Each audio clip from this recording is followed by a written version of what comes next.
ہم میں سے ہر انسان کو یہ چاہیے کہ وہ اپنی سوچ کو، اپنے خواہشات کو اور اپنے خیالات کو پروٹیکٹ کرنا سیکھے۔ اس سے یہ ہوگا کہ جب ہم یہ سیکھ جائیں گے کہ اپنی سوچ کو، اپنے دماغ کو اور اپنے آپ کو اور اپنے خواہشات کو پروٹیکٹ کرنا شروع کر دیں گے، سو آنے والے ٹائم میں ہم اپنے کیریئر کو بہت اچھی طریقے سے پروٹیکٹ کریں گے۔ میرے بھائیو، 1861 میں ابراہم لنکن جب تھے تو وہ امریکہ کے صدر بن گئے۔ امریکہ کے پریزیڈنٹ بننے کے بعد جب وہ پارلیمنٹ میں آئے تو ہم سب کو معلوم ہے کہ ہر سیاسی لیڈر کے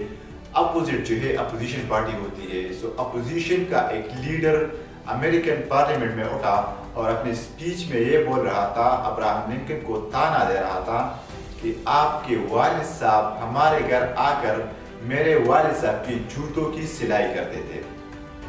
اور یہ بات بالکل ٹھیک تھی۔ ابراہم لنکن کے والد جو تھے وہ ایک موچی تھے اور وہ سارے بڑے اور امیر ترین لوگوں کے گھروں میں جا کر ان کو جوتوں کی سلائی کرتے تھے۔ سو اپوزیشن لیڈر اٹھ کر ابراہم لنکن کو اپنے سپیچ میں یہ تانا دے رہا تھا اور طنز کر رہا تھا ابراہم لنکن پر کہ آپ تو ایک موچی کے بیٹے ہیں اور ابھی اٹھیں گے اور پریزیڈنٹ شپ کی کرسی پہ بیٹھیں گے۔ سو جب ابراہم لنکن اٹھا اور اپنی پریزیڈنٹ شپ یعنی صدارت کا سپیچ دے رہا تھا تو اس نے اپنے سپیچ میں اپوزیشن لیڈر کو جواب دیتے ہوئے کہا کہ بے شک میرے والد صاحب جو تھے وہ ایک موچی تھے، لیکن میرے والد صاحب اتنا عظیم انسان تھے کہ آپ کے والد کو پورے امریکہ میں کوئی دوسرا موچی نہیں ملا اور اس نے میرے والد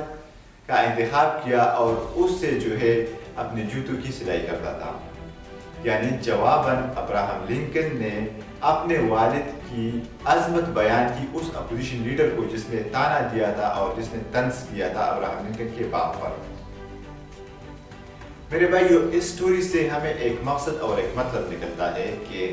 ابراہم لنکن نے اپنے باپ کی عظمت اس طرح بیان کی کہ وہ عظیم انسان تھے، وہ سچا انسان تھے، وہ ایماندار انسان تھے اور وہ اپنے کام میں اتنے قابل تھے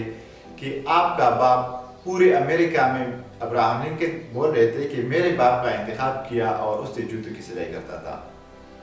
سو ہم سب کو چاہیے کہ ابراہم لنکن اگر اپنے موچی باپ کا اس طرح پروٹیکشن کر سکتا ہے، سو ہم سب جو ہے اپنے تھاٹس کی، اپنے خیالات کی، اپنے خواہشات کی اور جو ہمارا کیریئر ہوتا ہے، جو کام ہم کرتے ہیں اس پہ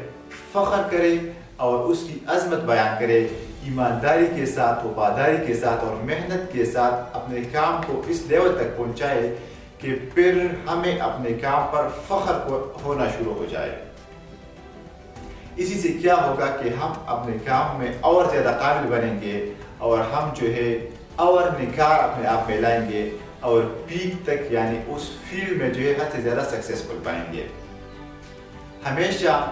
ہر اچھے کے ساتھ برا بھی ہوتا ہے، لیکن ہم کو چاہیے کہ ایک مثبت انسان بنتے ہوئے اچھی سوچ کے حامل بن جائے اور ہمیشہ اپنے آپ کو، اپنے تھاٹس کو اور اپنے گولز کو، اپنے وشز کو اور اپنے کیریئر کو پروٹیکٹ کرنا سیکھے۔ میرے بھائیوں اور میرے دوستوں، اگر ویڈیو اچھی لگی ہو تو آگے دوستوں کے ساتھ ضرور شیئر کریں۔ Thank you so much. It's all about today's